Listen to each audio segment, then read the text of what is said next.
오늘 주님 앞에 나오신 여러분, 주님의 이름으로 사랑하며 축복합니다. 오늘은 해외 선교 주일입니다. 해외 선교를 위해 제가 해외에 처음 나갔던 곳은 20년 전에 인도였습니다. 인도는 힌두교의 국가입니다. 인도에는 약 1억이 넘는 신이 있다고 합니다. 제가 보았던 모든 생물은 신이 될 수가 있습니다. 그리고 움직이지 않는 모든 무생물도 신이 될 수가 있습니다. 쥐나 소나 코끼리는 이미 유명한 신이요, 풀과 나무와 바위도 신이 될 수가 있습니다. 오늘날 고고학자들에 의하면은 모세 시대 고대 팔레스타인과 그 주변 지역에도 수많은 신들이 있었다고 말합니다. 고대 시대의 사람들은 사람의 형태를 모방해서 혹은 동물의 모습을 본따서 신상을 만들어 왔습니다. 황소의 등에 서 있는 바알신의 모습, 혹은 여성의 형체를 본따서 만든 다산의 여신상, 혹은 피라미드의 벽 하나 조각에서 발견할 수 있는 이집트의 많은 신들, 그처럼 무수하게 많은 신들의 세계 속에서 이스라엘을 향하여 하나님은 이와 같이 명하셨습니다. 너를 위하여 새긴 우상을 만들지 말고, 또 위로 하늘에 있는 것이나 아래로 땅에 있는 것이나 땅 아래 물속에 있는 것에 어떤 형상도 만들지 말며 그것들에게 절하지 말며 그것들을 섬기지 말라. 자, 신상이 없는 종교는 생각할 수 없던 시대에 하나님의 이 명령은 참으로 놀라운 명령이지 않을 수가 없습니다. 하나님의 이 명령은 다음 두 가지를 금하고 있습니다. 첫째, 하나님 외에 어떠한 신이든 다른 신의 신상을 만들거나 그것을 섬기지 말라는 것입니다. 성경은 우상 숭배가 얼마나 가소롭고 어리석은가를 곳곳에 말씀하고 있습니다. 선지자 이사야는 우상 숭배의 어리석음을 이처럼 표현하였습니다. 우리 함께 읽겠습니다. 이 나무는 사람이 땔감을 삶는 것이거늘 그가 그것을 가지고 자기 몸을 덮게도 하고 불을 피워 떡을 굽기도 하고 신상을 만들어 경배하며 우상을 만들고 그 앞에 엎드리기도 하는구나. 곧 자기의 우상을 만들고 그 앞에 엎드려 경배하며 그것에게 기도하여 이르기를 너는 나의 신이니 나를 구원하라 하는도다. 그들이 알지도 못하고 깨닫지도 못하는 그들의 눈이 가려서 보지 못하며 그들의 마음이 어두워져서 깨닫지 못함이니라. 자, 십계명의 제2계명은 다른 신들의 형상을 만들 것을 금하고 있습니다. 자, 둘째로 이 계명은 하나님의 신상도 만드는 것을 금하고 있습니다. 하나님은 어떠한 형태나 형상으로 묘사될 수 없고 비교될 수가 없는 분이십니다. 하나님은 온 우주를 창조하신 분이십니다. 창조주 하나님을 어떻게 피조물의 형상으로 나타낼 수가 있겠습니까? 그것은 불가한 일이요 불가능한 일입니다. 성경은 말씀합니다. 너희가 하나님을 누구와 같다 하겠으며 무슨 형상에 비교했느냐. 자, 이처럼 하나님은 신상을 금하셨지만 대신 하나님은 이스라엘 백성과 함께 행하시겠다는 언약을 허락하셨습니다. 광야를 지나며 이스라엘 백성은 하나님의 언약궤를 앞세우며 걸어갔습니다. 이것은 하나님 신앙은 말씀의 신앙이며 하나님의 백성은 말씀으로 인도받는 삶을 산다는 것을 보여주고 있습니다. 자, 그런데 이스라엘 백성은 우상을 만들지 말고 섬기지 말라 하는 이 계명을 거듭 어깁니다. 하루는 모세가 시내산에 올라 하나님의 말씀을 들을 때였습니다. 모세는 시내산에서 40일 밤낮을 하나님과 함께 대화하며 시간을 갖고 있었습니다. 그런데 모세가 빨리 내려오지 않자 이스라엘 백성은 아론으로 하여금 금송아지를 만들게 하였습니다. 그리고 외치기를 이스라엘아, 이는 너희를 애굽 땅에서 인도하여 낸 너희 신이로다 라고 했습니다. 이 가나안 문화에서 어린 숫소는 왕성한 힘과 번식력을 상징하고 있습니다. 그때 하나님은 모세에게 말씀하십니다. 우리 함께 읽겠습니다.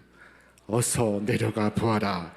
네가 이집트 땅에서 이끌어낸 너의 백성이 타락하였다. 그들은 내가 그들에게 명한 길을 이렇게 빨리 벗어나서 그들 스스로 숫송아지 모양을 만들어 놓고서 절하고 제사를 드리며 이스라엘아, 이 신이 너희를 이집트 땅에서 이끌어낸 너희의 신이다 하고 외치고 있다. 자, 주님은 이스라엘 백성이 범하고 있는 이 끔찍한 일을 모세에게 말씀하셨습니다. 그리고 이스라엘 가리켜 내 백성이라 말씀하지 않으시고 너의 백성이라 말씀하십니다. 그리고 말씀하시기를 나는 이 백성을 살펴보았다. 이 얼마나 고집이 센 백성이냐. 주님은 참을 수 없는 분노를 드러내십니다. 이제 너는 나를 말리지 말아라. 내가 노하였다. 내가 그들을 쳐서 완전히 없애버리겠다. 그러나 너는 내가 큰 민족으로 만들어 주겠다. 자, 우상 숭배는 어리석기가 그지없습니다. 그것은 어리석을 뿐만 아니라 참담한 결과를 낳습니다. 그럼에도 왜 사람들은 이 헛된 우상 숭배에 빠지는 것일까요? 자, 알라딘의 마술 램프를 한번 상상해 보시기를 바랍니다. 이 램프를 문지르기만 하면 폴폴 나는 연기와 함께 진이라는 요정이 등장합니다. 그리고는 나의 소원을 이루어 줍니다. 이 지니의 매력은 두 가지입니다. 첫째, 무엇이든 할 수 있는 힘이 있다는 것이요. 둘째, 내 마음대로 부릴 수가 있다는 것입니다. 어떻습니까? 그런 신이 있다면 얼마나 매력적이겠습니까? 인간의 모든 바람을 들어주는 하나님, 그것도 기다릴 필요 없이 즉각 응답하는 하나님. 그러나 그 하나님은 참 신이 아니요 우상입니다. 알라딘 램프는 신앙이 아니라 주술입니다. 하나님을 기다릴 필요가 없습니다. 원하는 때, 원하는 곳에 램프를 문지르기만 하면 됩니다. 그러나 참 신앙은 기다림입니다. 주님의 뜻을 기다리고 주님의 뜻이 이루어지기를 기다립니다. 믿음의 조상 아브라함의 믿음의 요체 역시 기다림이었습니다. 성경은 말씀하기를 하늘 우러러 뭇별을 셀 수 있나 보라. 또 그에게 이르시되 내 자손이 이와 같으리라. 이 약속의 말씀을 아브라함은 기다리고 또 기다립니다. 그리고 마침내 그의 믿음대로 됩니다. 신약성경 제1장 1절은 이렇게 말씀하고 있습니다. 아브라함과 다윗의 자손 예수 그리스도의 계보라. 아브라함은 자식을 낳은 정도가 아니라 다윗의 조상이요 예수 그리스도의 조상이 되어 있습니다. 자, 신앙은 이처럼 기다림입니다. 승천하시는 주님의 마지막 명령도 기다림이었습니다. 우리 함께 말씀 읽겠습니다. 사도와 함께 모이사 그들에게 분부하여 이르시되 예루살렘을 떠나지 말고 내게서 들은 바 아버지께서 약속하신 것을 기다리라. 그러나 이 알라딘 램프는 기다림을 모릅니다. 내가 원하는 시간에 내가 바라는 곳에 그 신을 불러 올립니다.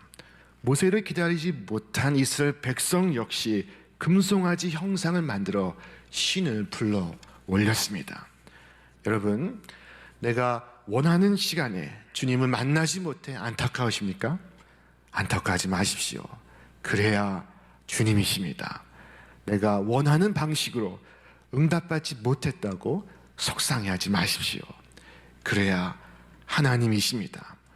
하나님을 하나님으로 섬기는 사람들은 기도한 대로 응답되지 않아도 절망하거나 분노하지 않습니다. 그럼에도 불구하고 하나님께서 우리 자신을 참되게 사랑하신다는 것을 우리는 믿습니다.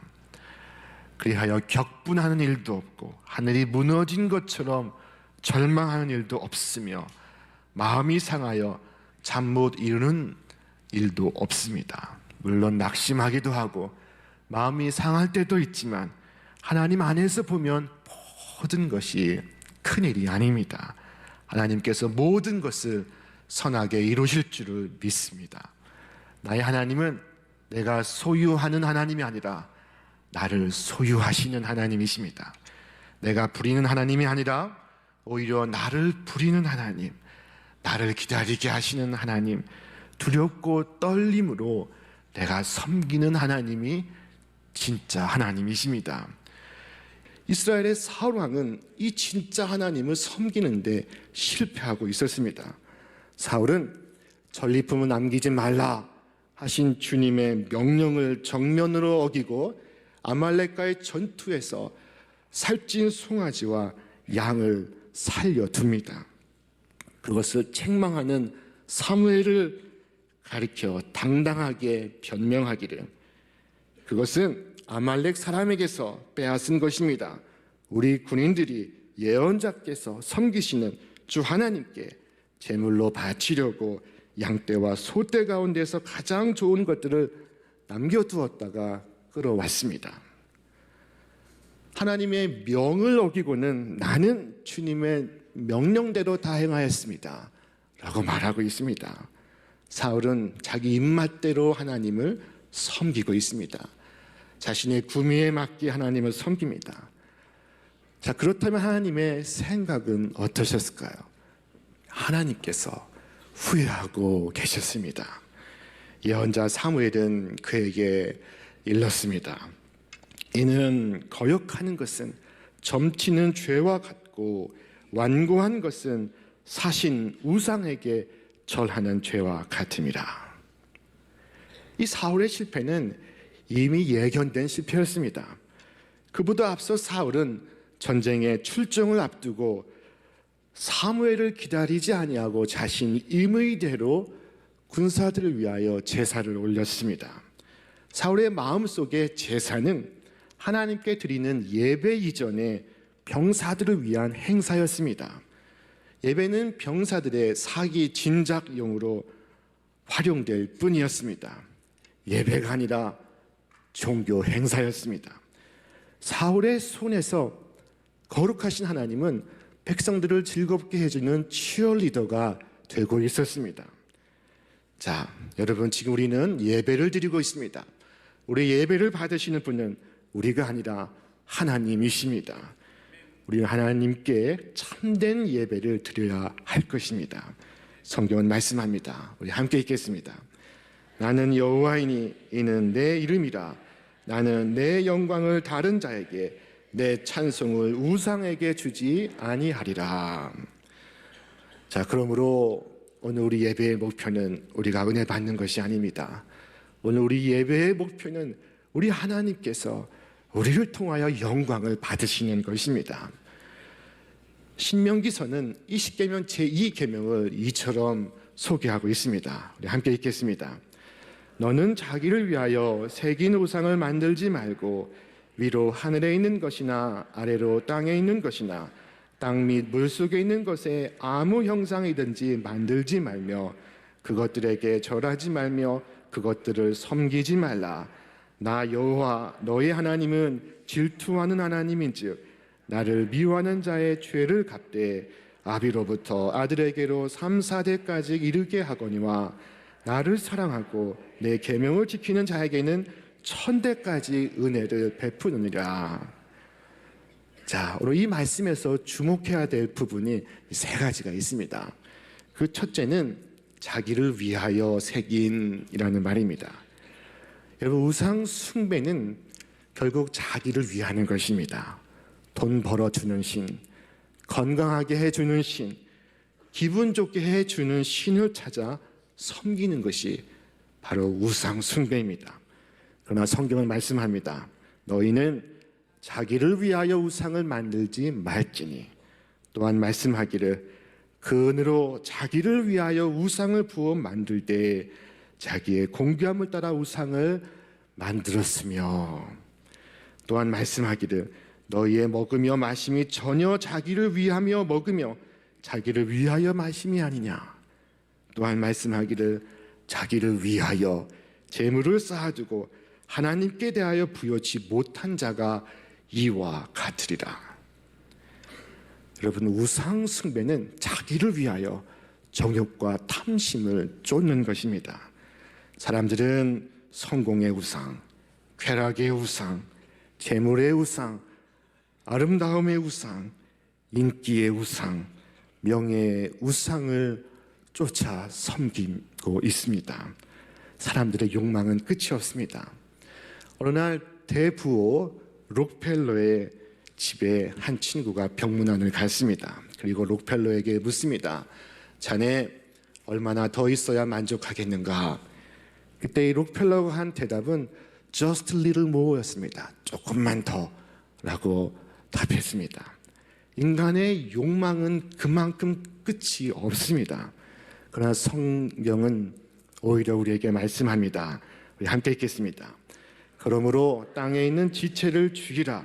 곧 음란과 부정과 사욕과 악한 정욕과 탐심이니 탐심은 우상 숭배니라. 또한 말씀하기를 오직 주 예수 그리스도로 옷 입고 정욕을 위하여 육신의 일을 도모하지 말라. 자, 두 번째로 우리가 이 말씀 속에서 주목해야 할 것은 만들지 말라 하는 것입니다. 여러분, 신은 인간이 만들 수 있는 존재가 아닙니다. 인간이 만든 그 순간 그 신은 신이 아닙니다. 사람마다 제각각 신을 만들지만 결국 그것으로 인해 수치를 당하게 될 것입니다. 성경은 말씀합니다. 은장이마다 자기의 조각한 신상으로 말미암아 수치를 당하나니 이는 그가 부어 만든 우상은 거짓 것이요 그 속에 생기가 없음이라. 그에게 화가 미칩니다. 자, 셋째, 우리가 주목해야 될 이 말씀은 나를 미워하는 자의 죄를 갚되 아버지로부터 아들에게로 3, 4대까지 이르게 하거니와 나를 사랑하고 내 계명을 지키는 자에게는 1000대까지 은혜를 베품이라 하는 말씀입니다. 여러분, 우상 숭배는 우상을 숭배하는 그 자신뿐만 아니라 자손 3, 4대까지 화를 불러옵니다. 우상 숭배는 가족 전체에게 불행을 가져다 옵니다. 당시에는 한 가족 안에 3, 4대가 모여 살고 있었습니다. 그래서 만약에 가장이 범죄하면 그로 인한 고통을 한 집안의 3, 4대가 함께 겪게 됩니다. 마치 한 가정의 가장이 파산을 하게 되면 그 가족 전체가 고통을 당하는 것과 같습니다. 그러나 이 구절에서 우리가 초점을 기울여야 할 것은 죄는 3, 4대까지 그러나 은혜는 1000대까지 미친다는 것입니다. 하나님은 벌을 될 수 있는 대로 적게 주시고 벌을 내려야 하신다면 한 가족으로 제한하십니다. 죄와 벌은 대물림되지 않습니다. 그러나 복과 은총은 계속 대물림됩니다. 이것이 바로 하나님의 은혜입니다. 하나님의 자비는 무궁하며 하나님의 은혜는 영원합니다. 오늘 우리가 하나님의 계명을 지키고 준행한다면 우리 후손들은 하나님의 은혜 가운데 확실하게 거하게 될 것입니다.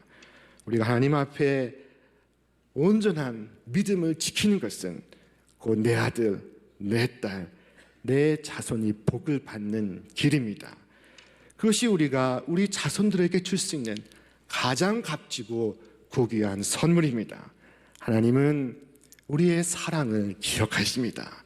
하나님의 위대한 은혜와 축복이 여러분과 여러분 가정에 세세토록 가득하게 하시기를 주님의 이름으로 축원합니다. 자, 오늘 우리들은 구약 시대처럼 금송아지를 만들지는 않습니다. 금송아지 앞에 절하지도 않습니다. 자, 그렇다면 이 십계명의 제2계명은 우리와 관계없는 것일까요? 그렇지가 않습니다. 오늘날엔 그 어느 때보다 우상들이 사람들의 마음속에 자리를 잡고 있습니다. 팀 켈러라는 분은 우상을 식별하는 방법 4가지를 제안했습니다.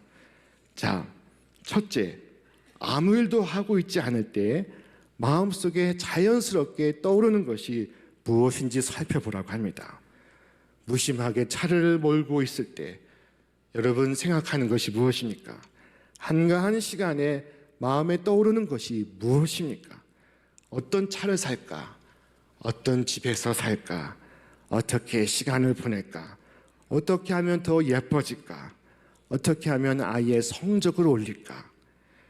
이와 같이 습관적으로 마음에 떠오르고 내 마음이 그것을 즐기고 있다면 그것이 우상일 가능성이 높다는 것입니다. 자, 둘째, 가장 돈을 많이 사용하는 대상이 무엇인지 살펴보라고 합니다. 우리는 사랑하는 대상을 위해 아낌없이 돈을 씁니다. 우상의 특징은 그 대상을 위해 지나친 소비를 하게 한다는 것입니다. 그래서 오늘 나의 영적 상태를 확인하기 위하여 오늘 내가 어디에 지갑을 여는가를 살펴보라고 합니다. 내가 부담될 만큼 어느 무엇에 돈을 쓰고 있다면 그것이 우상일 가능성이 높다는 것입니다. 셋째, 기도가 응답되지 않을 때 혹은 내 뜻대로 일이 성사되지 않을 때 그것에 대해 내가 어떻게 반응하는지 살펴보라고 합니다. 그럴 때 잠시 실망하지만 이내 마음을 추스르고 다시 일상에 충실하다면 아무 문제가 없습니다. 그러나 그로 인해 하나님께 분노하고 스스로 절망한다면 그러면 그것이 우상일 가능성이 높다는 것입니다. 하나님은 우상을 얻기 위한 수단에 불과한 것입니다. 자, 넷째, 감정을 통제할 수 없을 만큼 지나치게 반응하는 경우 우상과 연결되어 있을 가능성이 높다는 것입니다. 어떤 일에 격분할 때, 지나치게 마음이 상할 때 그것이 무엇인지 살펴보라고 합니다. 자식이 우상인 사람은 누군가 자식을 비판하면 참지를 못합니다. 명예가 우상인 사람은 명예에 상처가 생기면 견디지를 못합니다. 오늘 우상 숭배는 우리 마음속에서 끊임없이 일어나고 있습니다. 종교개혁가 존 칼빈은 말하기를 인간의 본성은 끊임없이 우상을 제작하는 우상 공장이다 라고 말했습니다. 잠시만 방심하면 우리의 마음은 우상의 품으로 달려갑니다. 자, 여러분, 오늘 많은 우상들이 섬김을 받는 때 오직 하나님만을 예배하시기를 바랍니다. 바울은 그 우상이 가득한 그리스 아테네 한 복판에 서서 아테네 주민들에게 외쳤습니다. 아테네 사람들아, 너희를 보니 범사에 종교심이 많도다. 내가 두루 다니며 너희가 위하는 것들을 보다가 알지 못하는 신에게라고 새긴 단도 보았으니 그런즉 너희가 알지 못하고 섬기는 그 신을 너희에게 알게 하리라 하고는 아테네 한가운데서 참 신이신 하나님을 증거하였습니다. 우리 함께 말씀 읽겠습니다. 우주와 그 가운데 있는 만물을 지으신 하나님께서는 천지의 주제시니 손으로 지은 전에 계시지 아니하시고 또 무엇이 부족한 것처럼 사람의 손으로 섬김을 받으시는 것이 아니니 이는 만민에게 생명과 호흡과 만물을 친히 주시는 이심이라. 오늘 우리는 우상 앞에서 우상에게 겁을 먹고 달아나거나 우상에게 굴복하기보다 우상을 극복하기를 원합니다. 외모가 우상이 되는 경우에 우리는 우리 자신이 하나님의 형상대로 지음을 받았고 우리를 지으신 하나님은 우리의 모습이 어떠하든 오늘 우리 각 사람을 가장 귀하게 여기신다는 사실을 기억하시기를 바랍니다. 소유가 우상인 경우에는 가진 것을 나누어 주는 습관을 길러보시기를 바랍니다. 우상의 입장에서 보면 자신을 다른 사람에게 아무렇지도 않게 나누어 주는 것만큼 모욕적인 것은 없을 것입니다. 권력이 우상이 될 때가 있습니다. 그때 우리는 권력을 숭배하기보다 선한 일을 이루기 위하여 권력을 사용했던 수많은 성경의 인물들을 떠올려 보시기를 바랍니다. 다니엘이 있고 느헤미야가 있고 에스라가 있고 또한 에스더가 있었습니다. 운명이 우상인 경우도 있습니다. 그래서 점을 치러 다닙니다. 오늘날 이 점집 카페가 큰 각광을 받고 있습니다. 우리는 이 공포의 마음으로부터 벗어나 참 자유인답게 사는 길, 다른 삶이 가능하다는 사실을 세상 사람들 앞에 뚜렷하게 보여주기를 바랍니다. 오늘 주님의 도우심으로 우리의 삶이 참신이신 하나님에 대한 생생한 증언이 될 수 있기를 주님의 이름으로 축원합니다. 우리 후손을 위하여 오늘 이 시간 결단하시기를 바랍니다. 축복을 택할 것인가? 화를 택할 것인가? 나는 축복을 택하겠습니다. 예수님을 택하겠습니다 하면 축복이 화를 덮을 것입니다.